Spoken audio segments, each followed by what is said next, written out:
E3 is out in full swing, but we're not talking about that. Forget EA for a moment, forget the rest of E3, because we're going to talk about Dead or Alive 6. Believe it or not, Dead or Alive is actually one of my favorite fighting game series, and I've played almost every single entry after DOA 2. Yes, even the volleyball games. At the offset, many may have noticed that this trailer is much darker and grittier than the DOA we've come to know over the years. Regarding that, we also received some commentary in an interview with Team Ninja director Yohei Shimbori, stating, "We wanted to make a more cool and mature Dead or Alive this time, and to that end, we made a conscious decision to make the characters less sexualized." Art director Yutaka Saito stated, "The female characters are still attractive, as are the men, but first and foremost, they are fighters. Our goal is to no longer force characters to look great at all times, but to leave that up to the natural flow of battle." This has led to some mixed reactions. There's great concern whether or not DOA can even maintain its appeal without its overblown sexuality.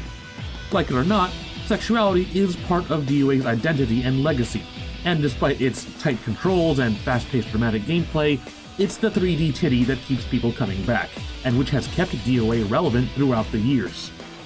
There are some that would say that a reliance on sex appeal cheapens the franchise and often overshadows its greater aspects, alongside the growing concerns about depictions of female characters in media. Whether or not you agree or disagree with these sentiments, these are concerns that cannot be dismissed. There is, however, legitimate reason to want to scale back on the sexiness. As fighting games continue to evolve, broadening their competitive presence has become crucial to a fighting game's success and longevity.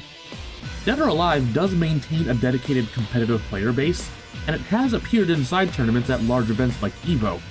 However, it's a known problem that tournament organizers are often afraid to stage DOA at these events for fear of what's going to appear on stream. We see similar treatment towards higher profile events like Street Fighter V Top 8 broadcasts on ESPN. Players who play characters like Cammy or Armika are forced to pick costumes that are broadcast friendly.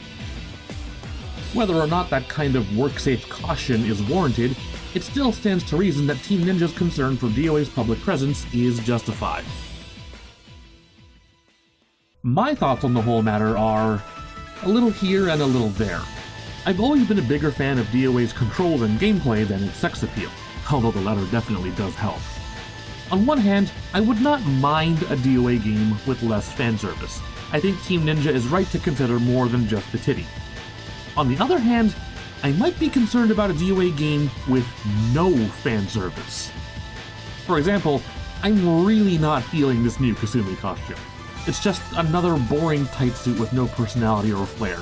And if this is indicative of the direction the game is going, then I feel this is a step in the wrong direction. Part of what I've always liked about DOA is the sort of slapdash whimsical nature of it all, how it's unafraid to be silly and hokey. DOA is at its best when there's aliens and dinosaurs for no reason. And to be honest, it's actually at its worst when it tries to be serious and dramatic.